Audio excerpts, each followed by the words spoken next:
Boa tarde a todos. Meu nome é Juliana Vieira. Eu sou médica veterinária e sou aluna do programa de pós-graduação em saúde animal do IPVDF. Hoje vou apresentar o trabalho intitulado Epidemiologia da Esporotricose felina no município de Guaíba entre 2024 e 2025. Eu sou orientada então pelo Dr. Flávio Silveira e coorientada pelo Dr. Rogério Rodrigues, ambos do Centro Estadual de Diagnóstico e Pesquisa em Saúde Animal, Desidério Finamor. A esporotricose é uma micose subcutânea emergente no Brasil e considerada a zoonose de maior crescimento no país. Tem grande relevância para a saúde única, já que é uma doença que envolve a interface entre animais, humanos e ambiente. Em Guaíba, a enchente de maio de 2024 funcionou como um provável catalisador da epidemia, ampliando a exposição e favorecendo a transmissão da doença. O objetivo desse estudo, então, foi caracterizar o perfil epidemiológico dos casos de esporotricose felina em Guaíba e avaliar o impacto da enchente de maio de 2024 na ocorrência de felinos positivos. A metodologia do estudo, então, compreendeu. O estudo foi realizado do período de janeiro de 2024 a agosto de 2025. Foram realizadas 278 entrevistas com tutores e médicos veterinários, 278 coletas de amostras clínicas por busca ativa, conduzida pela Unidade de Controle de Zoonoses. Essas amostras, elas eram suaves das lesões e que elas foram levadas, então, para o laboratório para ser confirmado o diagnóstico.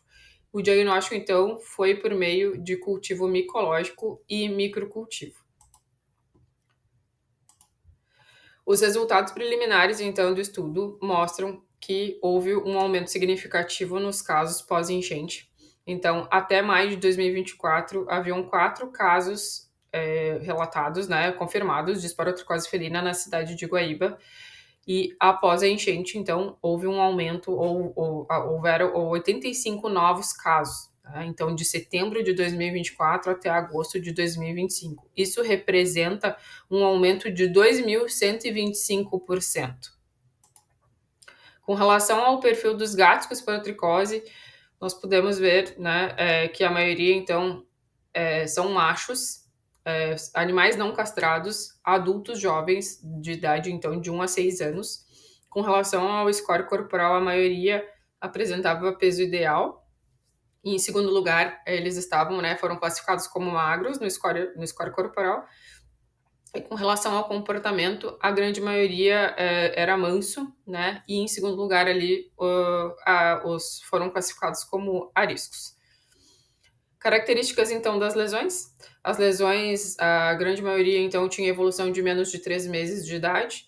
As lesões, então, eram múltiplas, localizadas em diferentes regiões do corpo dos gatos. E a grande maioria, então, eram lesões ulceradas, que a gente pode ver aqui nessa primeira foto. E eu quero chamar a atenção, então, que não houve um padrão de distribuição das lesões. Com relação, então, ao perfil dos gatos, durante o período da enchente, então a gente pode ver aqui que 28 permaneceram domiciliados, 33 permaneceram em abrigos e 53 permaneceram livres. Nós fizemos uma análise estatística de Q², com esses resultados e se viu, então, que houve diferença significativa, entre esses valores. E aí se viu, então, que os domiciliados, eles apresentaram foi um fator de proteção o animal ficar domiciliado nesse período, com relação aos que ficaram em abrigos e os que ficaram livres. Aqui, então, tem a análise estatística, o resultado do Q² deu 45,5, o GL2 e o P, então, que mostra que foi um resultado significativo, o P foi menor que 0,0001. Então, concluindo, os animais livres e de abrigos tiveram proporções de positividade significativamente maiores em relação aos domiciliados. E isso, então, foi confirmado pelo teste de Q². Então, a enchente ela foi um provável catalisador epidemiológico da esporotricose na cidade de Guaíba e também algumas hipóteses que nós tínhamos antes de obter esses resultados, elas acabaram ficando mais fortes. Né? Então, nós acreditávamos que havia uma subnotificação prévia, né?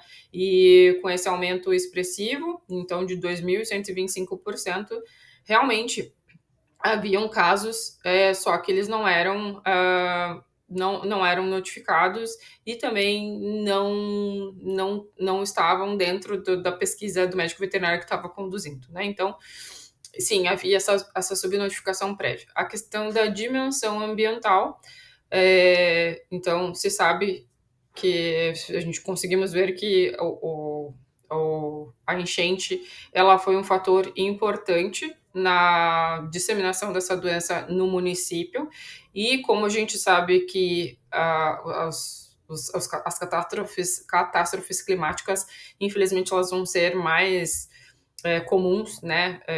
A partir de agora, a gente precisa ter isso em mente para até mesmo para outras zoonoses, né? Então, veio essa questão da dimensão ambiental e também a questão da vulnerabilidade dos animais, e mais somado ao fato deles terem ficado soltos e de não serem castrados. Então, os felinos são animais são muito vulneráveis a essa doença, e o fato deles terem ficado soltos e de não serem castrados provavelmente contribuiu muito para esse aumento tão significativo que a gente conseguiu, né, evidenciar e ver com os resultados. Então, aqui nesse mapa, a gente consegue ver o cenário pós-enchente, né? Os pontos, então, vermelhos são os casos positivos e os pontos verdes são os casos negativos. A gente consegue ver que tem uma distribuição em praticamente todos os casos, em todos os bairros da cidade de Guaíba. Houve pelo menos um caso por bairro, então a gente consegue ter bem essa dimensão espacial de como que, né, esse agente se espalhou pelo município.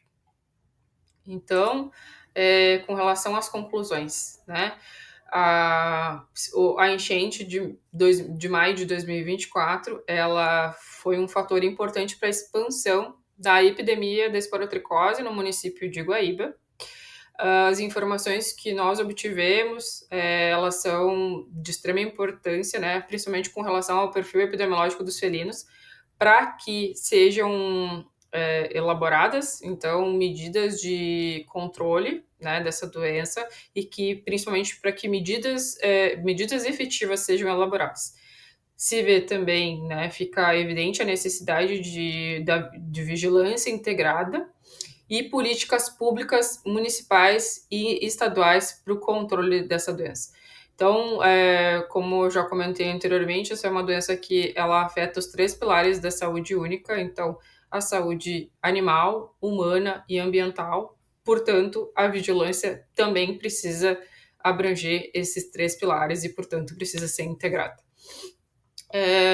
O exemplo, então, a cidade de Guaíba, né, ela pode servir como exemplo e principalmente alerta a outros municípios, tanto na questão, então, né, pensando na esporotricose, como em outras zoonoses, porque se sabe, então, que as tragédias climáticas, elas se sabe que elas podem amplificar, né, a questão das zoonoses, e aqui a gente pôde ver isso especificamente com a esporotricose nos felinos no município de Guaíba. Então, eu gostaria de agradecer ao IPVDF, ao Programa de Pós-Graduação em Saúde Animal, à CAPES pelo incentivo à pesquisa, ao CNPq, porque o nosso projeto ele foi contemplado no edital universal, ao CBIOT da URGS, que forneceu, então, a infraestrutura laboratorial para que essa pesquisa pudesse seguir acontecendo, né, mesmo depois da enchente, a UCZ, então, de Guaíba, né, a Unidade de Controle de Zoonoses, que sem o apoio deles, esse projeto não teria sido possível, e a UFPEL, que é uma grande parceira nesse projeto. Então, eu gostaria de agradecer e me coloco à disposição para qualquer dúvida.